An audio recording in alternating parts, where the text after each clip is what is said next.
Doctor Srinivas గారు. మీ 12 మగబిడ్డ జన్మించారండి. అవునా డాక్టర్ గారు, మాకు మగబిడ్డ జన్మించారా? అవునండి, కంగ్రాచులేషన్స్. కృతజ్ఞతలు డాక్టర్ గారు. వెళ్ళండి, వెళ్ళి మీ బాబుని చూసుకోండి. ఉన్నాడు కోమలమ్మ. కోమలమ్మ, మన బిడ్డ జాతకం చూపించి వస్తాను. అలాగేనండి. పురోహితులు ఎవరైనా ఉన్నారండి? ఉన్నారు, రండి రండి. నమస్కారం పురోహితులు గారు. నమస్కారం అయ్యంగార్, ఏమిటి ఇలా వచ్చా? మాకు మగబిడ్డ జాతకం చూపించడానికి వచ్చాను. శుభాకాంక్షలు అయ్యంగార్. కృతజ్ఞతలు పురోహితులు గారు. మీరు ఇలా వచ్చి కూర్చోండి, నేను పంచాంగం తీసుకువస్తాను. సరే పురోహితులు గారు. ఎన్ని గంటలకి జన్మించారు? ఉదయం 8 గంటలకండి.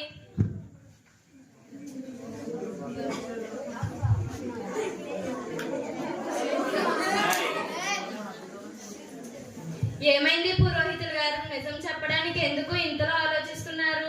నా బిడ్డ జాతకం ఎలా ఉందో సంకోచించకుండా చెప్పండి. శ్రీనివాస్ గారు, మీ బిడ్డకి దీర్ఘాయుషు లేదు నాయనా. అయ్యో, నా బిడ్డకు దీర్ఘాయుషు లేదా? పురోహితులు గారు, మళ్ళీ ఇంకోసారి చూసి చెప్పరా?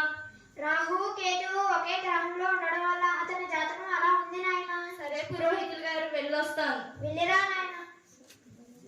మన బిడ్డకు దీర్ఘాయుషు లేదని పురోహితులు గారు చెప్పారు. అయ్యో అవునా? దేవుడా, నా కుమారుడు భవిష్యత్తులో ఎంతో గొప్పవాడు అవుతాడు అనుకున్నాను, కానీ నా బిడ్డకు దీర్ఘాయుషు లేదా? నా బిడ్డ భారమంతా మీపై వేస్తున్నాను దేవుడా. మీరు బాధపడకండి, నా కొడుకు ఎప్పటికైనా గొప్పవాడు అవుతాడు. సరే కోమలమ్మ. శ్రీనివాస్ రామానుజన్ గారు పెరిగి పెద్దవారే స్కూల్కి వెళ్తారు. టీచర్ రామానుజన్, ఎలా రా? చెప్పండి గురువు గారు. మన మాస్టర్ గారు స్కూల్ టైం టేబుల్ ప్రిపేర్ చేయడానికి ఇబ్బంది పడుతున్నారు, నువ్వు సహాయం చేస్తావని రమ్మన్నా. ఇలా ఇవ్వండి సార్. ఇదిగోండి సార్, అయిపోయింది. ఓ గ్రేట్, నువ్వు ఎప్పటికైనా గొప్పవాడు అవుతావు రామానుజన్. ధన్యవాదాలు మనోహర్ సార్. పాఠశాలలో ఈ రోజు మనం భాగహార లెక్కలు నేర్చుకుందాం. సరే గురుగారు. అంటే 3 అరటి పండ్లను ముగ్గురికి సమానంగా పంచితే ఒక్కొక్క మనిషికి ఒక్కొక్క అరటి పండు చొప్పున వస్తుంది. 3/3 ఈజ్ ఈక్వల్ టు 1. ఇప్పుడు మరొక ఉదాహరణ చెప్తాను వినండి. అంటే 10 అరటి పండ్లను 10 మందికి పంచితే ఒక్కొక్క మనిషికి ఒక్కొక్క అరటి పండు చొప్పున వస్తుంది. అంటే 10/10 ఈజ్ ఈక్వల్ టు 1. గురువు గారు, మరి 0ని 0తో భాగించినప్పుడు కూడా 1 వస్తుందా? మంచి ప్రశ్న వేశావు రామానుజన్. ఎందుకంటే ఒక సంఖ్యను అదే సంఖ్యతో భాగించినట్లయితే దాన్ని 1 వస్తుంది. 0ని 0తో భాగహరిస్తే దాని విలువ మనం చెప్పలేము. భవిష్యత్తులో ఎంతో ఎత్తుకు ఎదుగుతావు రామానుజన్.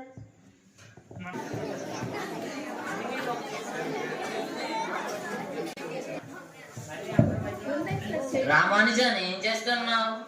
ఎప్పుడు లెక్క ప్రాక్టీస్ చేస్తూనే ఉంటావా? వచ్చి మాతో ఆడుకోవచ్చుగా. సరే అయితే వెళ్తున్నా. రామానుజన్, ఇలారా. పైన కాలేజీ కుర్రవాళ్ళ దగ్గరకు వెళ్ళి అద్దె డబ్బులు తీసుకొనిరా. సరే అమ్మగారు. Rent persons. అన్నయ్య, మా అమ్మగారు అద్దె డబ్బులు ఇమ్మన్నారు. ఇదిగో రామానుజన్, అద్దె డబ్బులు తీసుకో. అన్నయ్య, నేను ఈ బుక్ తీసుకోవచ్చా? ఈ రోజు చదివి రేపు ఉదయం మీకు తిరిగిస్తాను. ఆహాహా, ఇది చదవడం అంత ఆషామాషి కాదు రామానుజన్. ఇది ట్రిగ్నోమెట్రీ బుక్. దీనిని మాకే అర్థం చేసుకోవడం కష్టంగా ఉంది. దీనిని నువ్వు అసలు అర్థం చేసుకోలేవు.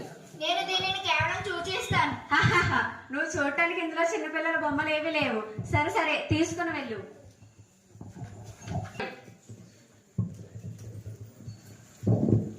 రామానుజన్, నిన్న తీసుకున్న పుస్తకం ఇవ్వు. తీసుకోండి అన్నయ్య, నేను దీన్ని పూర్తిగా చదివేశాను. ఓ నిజంగానే? అయితే నేను ఒక ప్రశ్న అడుగుతాను, దానికి జవాబు చెప్పు. చెప్తానన్నయ్య, అడగండి. సర్కిల్లోని క్వాడ్రిలేటరల్ ఏరియా చెప్పు. 1230 స్క్వేర్ సెంటీమీటర్స్ అన్నయ్య.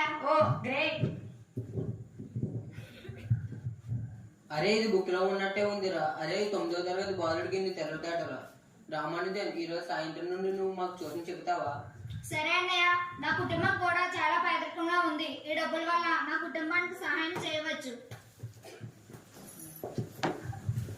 రామానుజన్, చిలిపి ప్రశ్న ఒకటి అడుగుతాను, సమాధానం చెప్తావా? చెప్తానమ్మా, అడగండి. చెరువులో ఒక రోజు తామర పువ్వు పూస్తుంది, తర్వాత రోజు ఒక పువ్వు 2 పువ్వులుగా మారుతాయి. అదే విధంగా 15 రోజుల్లో సగం చెరువు పువ్వులతో నిండిపోతుంది. అప్పుడు ఎన్ని రోజుల్లో మొత్తం చెరువు నిండుతుంది? చిన్నపిల్లల ప్రశ్నలు అడుగుతున్నావేంటి? 15 రోజుల్లో సగం చెరువు నిండితే ఇంకో 15 రోజుల్లో మొత్తం చెరువు పూలతో నిండిపోతుంది. 15 రోజుల్లో సగం చెరువు పూలతో నిండితే మొత్తం చెరువు నిండడానికి ఇంకా 1 రోజు మాత్రమే పడుతుందమ్మా. సరైన సమాధానం చెప్పావు రామానుజన్. నేను మెట్రిక్యులేషన్ పరీక్షలో పాస్ అయ్యాను. స్కూల్లో ఫస్ట్ వచ్చాను. చాలా సంతోషం రామానుజన్. కాలేజీ చదువుతున్న రోజుల్లో లెక్చరర్. రామానుజన్, నువ్వు కేవలం గణితంలో 100కు 100 మార్కులు తెచ్చుకుంటే చాలదు, మిగతా సబ్జెక్టులో కూడా పాస్ కావాలి. అప్పుడే నీకు స్కాలర్షిప్ వస్తుంది. రామానుజన్, ఎప్పుడు గణితం మీద ధ్యాస, వేరే సబ్జెక్టు మీద ధ్యాస లేదా? కోమలమ్మ, మళ్ళీ మన కొడుకు ఫెయిల్ అయ్యాడు. మీరు తిట్టకండి, మన కొడుకు ఎప్పటికైనా గొప్ప స్థాయికి చేరుకుంటాడు. సరే కోమలమ్మ. రామానుజన్, నువ్వేం బాధపడకు. నీకు మళ్ళీ కుంభకోణం తరపున FE ఎగ్జామ్ రాయడం ఇష్టం లేదు కదా, నువ్వు మద్రాసుకు వెళ్ళు. అక్కడ నీకు రామానుజన్ మద్రాస్ కాలేజీలో జాయిన్ అవుతాడు. ఫ్రెండ్స్. రామానుజన్, మ్యాథమెటిక్స్ జనరల్లో ఒక ప్రాబ్లం సాల్వ్ చేయడానికి నేను ప్రయత్నించాను, కానీ నా వల్ల కావడం లేదు. నువ్వు ప్రయత్నిస్తావేమో అని పిలిచాను. ఇదిగో చూడు. నేను దీనిని కుంభకోణంలో ఉన్నప్పుడే సాల్వ్ చేశాను. ఇదిగోండి చూడండి. రామానుజన్, నువ్వు నిజంగానే జీనియస్వి. కొన్ని రోజుల తర్వాత రామానుజన్ అన్ని ఎగ్జామ్స్ క్లియర్ చేయడానికి మద్రాస్ వెళ్ళాడు, కానీ మళ్ళీ ఫెయిల్ అయ్యాడు. ఇప్పటికే 3 సార్లు ఫెయిల్ అయ్యాడు. వాళ్ళ ఫ్రెండ్స్ అందరూ డిగ్రీ సాధించి లైఫ్ లో బాగా సెటిల్ అయ్యారు, కానీ వీడికి గణితం పిచ్చి పట్టుకుంది. ఈ పిచ్చి ఎప్పుడు వదులుతుందో. మీరు బాధపడకండి, రామానుజన్ కి బాధ్యతలు తెలియడానికి నేను ఒక ఉపాయం ఆలోచించాను. ఏంటి ఆ ఉపాయం? రామానుజన్ కి పెళ్లి చేద్దాం అనుకుంటున్నాను. సరే. సంవత్సరముల వయసులోనే జానకి అమ్మర్ అనే 9 సంవత్సరముల వయసు గల అమ్మాయితో వివాహం చేశారు. వివాహానంతరం FE ఎగ్జామ్ 3 సార్లు సబ్జెక్టులు ఫెయిల్ అయ్యాను. Harvard professor of the university. Ramanujan, ఇక్కడ నీ ప్రతిభని ఎవరు గుర్తించరు. మేమందరం కలిసి మద్రాసులో ఒక డివైస్ స్టార్ట్ చేసాం. అందులో చాలా గొప్ప గొప్ప పెద్దవాళ్ళు ఉన్నారు. నేను రికమెండ్ చేస్తాను, నువ్వు అక్కడికి వెళ్ళు. చాలా కృతజ్ఞతలు సార్. ఆఫీసర్. సార్, నేను కంటిన్యూ ఫ్రాక్షన్ ఇన్ఫినిటీస్ నెంబర్ పై చాలా రీసెర్చ్ చేశాను. ఇన్ని టచ్ల కోసం నెలకి 25 రూపాయలు ఇస్తాను, మరియు మంచి ఉద్యోగం మద్రాసులో ఇప్పిస్తాను. చాలా కృతజ్ఞతలు సార్. సరే రామానుజన్. అప్పుడు కేంబ్రిడ్జ్ ప్రొఫెసర్ GH హార్డీ గారికి ఒక లెటర్ రాస్తూ తన జిఆర్స్ ను సెండ్ చేస్తారు. కొన్ని రోజుల తర్వాత రామానుజన్ పడవలో ప్రయాణం చేసుకుంటూ ఇంగ్లాండ్ కి వెళ్తారు. 1914లో ఫొనెటిక్ కాలేజీ ఆఫ్ కేంబ్రిడ్జ్ లో రీసెర్చ్ స్టూడెంట్ గా జాయిన్ అవుతాడు. అక్కడ pi value formulas theorem prove చేస్తాడు. అదే సమయంలో BA కూడా పూర్తి చేశాడు.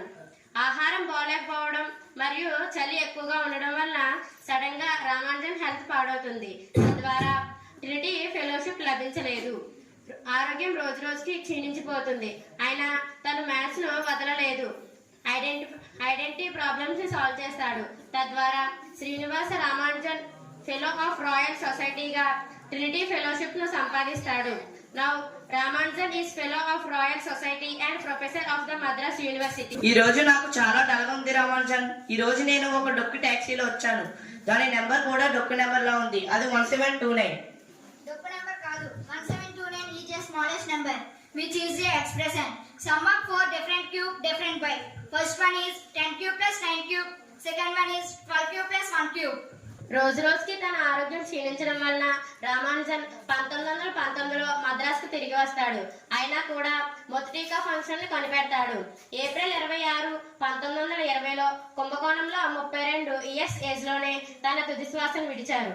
ఇంగ్లాండ్ ప్రజలు రామానుజన్ ను the man who knew infinity అని కూడా పిలుస్తారు.